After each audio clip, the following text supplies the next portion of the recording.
Christmas Day with Steve Coogan and John Thomson. 96.2 The Revolution. The date is the 25th of December, 2006. It's Christmas Day. Happy Christmas. That was John Thomson saying Happy Christmas. I'm Steve Coogan saying Happy Christmas as well. That is and there's, apart from me and John in the studio, there's we've got a mate of ours, Mike. We'll introduce him later. Anyway, let's get all Christmassy with a classic Christmas song, which is also a tribute to the very late, great Les Gray of Mud. Merry Christmas, darling, wherever you are. Ah, Lonely This Christmas by Mud. One of the most distinctly average Christmas songs, I think.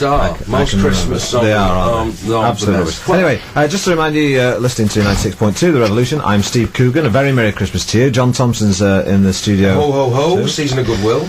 John there. And we also have a friend of ours called Mike, who is... hello. He's kind of the posse, if you like. I'm not playing, no, really. I'm just... I'm just reading the paper. I'm reading the paper. Okay, well, just to let you know, Mike's here really because he's from Chadderton, which is sort of like Oldham, and that's where the studio is that we're broadcasting from today. The home of the tubular bandage. The home of the tubular bandage, and the origin of the joke, getting on the bus and saying, how much is it to Oldham? Same as it is to Turnham Green. Yeah, I wanted to say that. Anyway, so let's. So what kind of a Christmas are you having, John? So far. So far, yeah, it's quite family type. Nothing too. Yeah. What did you get any presents this morning? Anything interesting?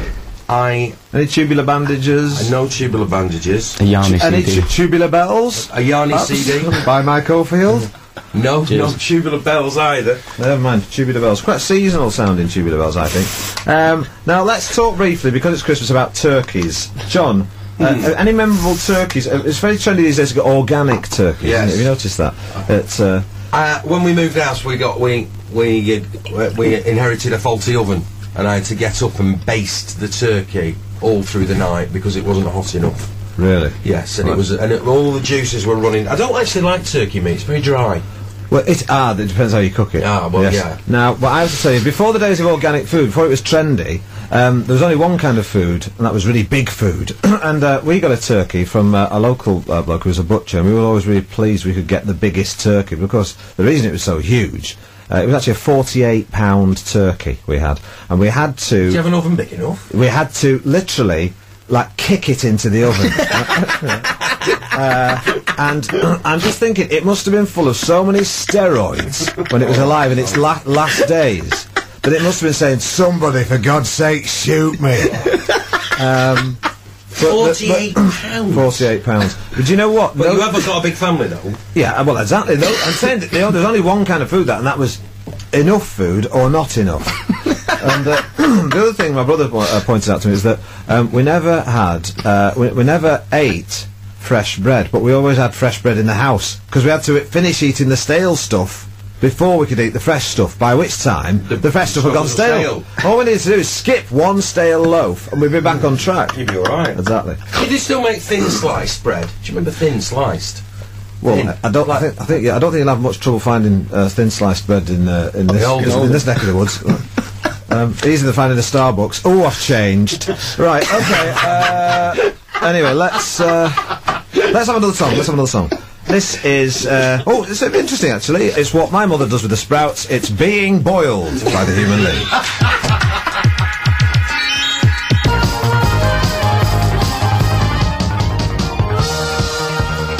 Oh, Sparks there, number one song in heaven. How do they know that that's number one song in heaven? Impossible. No. Impossible to know.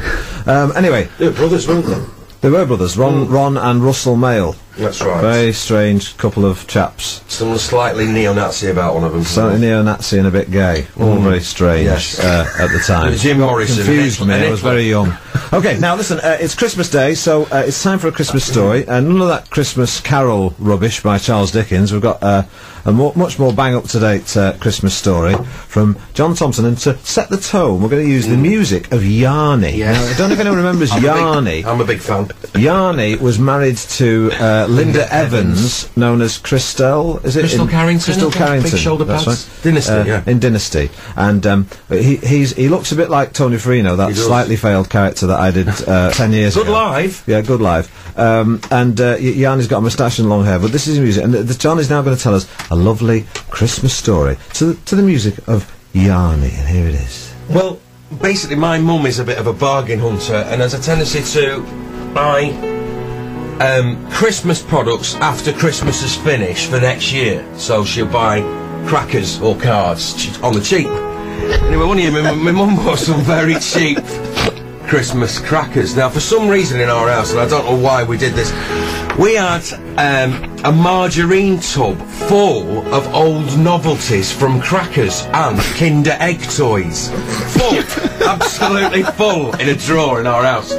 Unbeknownst to my mum, what I did was unscrewed the crackers and filled them with as much of these, with as many novelties as I could get in them, crammed. The sheer weight of them alone, you could hardly lift them off the table. Anyway, and then my mum didn't know, and when everyone pulled the crackers, the table was covered in toys and novelties, and I'll never forget my mum's face lighting up and her going, "Oh, there was such a bargain." Right. What a lovely Christmas story. Lovely Christmas story there. Lovely Christmas story. I don't know what the moral of the story is, but it's quite a good one. It's a nice one. It's a very nice story, that. I'm trying to think if I get any good Christmas stories. Oh, I'll tell you what I did once. This turkey was, the local butcher, this chap who gave us the big turkey that... Yeah, the 48 pounder. The 48 pounder. He came around and delivered this other turkey, and, this friend of the family came round to pick it up from our house. He left it at our house, and she came round and said to me, "Will you go and put the..." my mum said, "Steve, will you go and put the turkey in the back of Jean's car?" Let's call her Jean. I want to protect the innocent. Okay, fair enough. Jean. No one's called Jean, are they? It's not very popular now. It's not, is it? No. Anyway, we're going to call her Jean. And I put the turkey in the back. I went outside, saw this Austin Maxi. Right, put it in the back seat, went back in, and I was sat there in the front room listening to music, and I thought, I heard her saying, "Bye, see you, Jean." Right, I said, "Thanks for putting the turkey in the car, no problem." And I sat there in the front room, and I was looking outside at the Austin Maxi, and it wasn't moving. It hadn't moved for about half an hour. Then a shadowy figure got in and drove off, and I realised I'd put the turkey in the back of the wrong car. And I was mortified. And you know that thing where you're feeling guilty, you think, should I tell someone? I went up to it, into my mum, really upset, and I went, "I think I put the turkey in the back of the wrong car." You were crying? I was crying. Oh. Right, I was 27. No, hilarious. Right, no, I put the turkey, and we didn't know where it was, and we didn't know what to do. We put out an appeal, and the local DJ said, "There's a young lad who's very upset. He's put a turkey in the back of the wrong car. If there's anyone out there who's got a turkey on the back seat of their car." What kind of car was it? I believe it was an Austin Maxi. Right. If anyone else, can they please call? The lad's very upset. And I thought, well, he didn't have to say that. Right? But, you know, the lad's very upset. And anyway, this bloke parked his car, looked in the back seat, and he came into his wife and went, "I found this turkey in the back seat." He said, "I've just heard an appeal on Radio Manchester," and he took it back to our house. Oh. Isn't that nice? Puts your faith back in human kindness. It doesn't it? But unfortunately, that man later turned out to be a murderer. And this is the Love Boat theme by Jack Jones.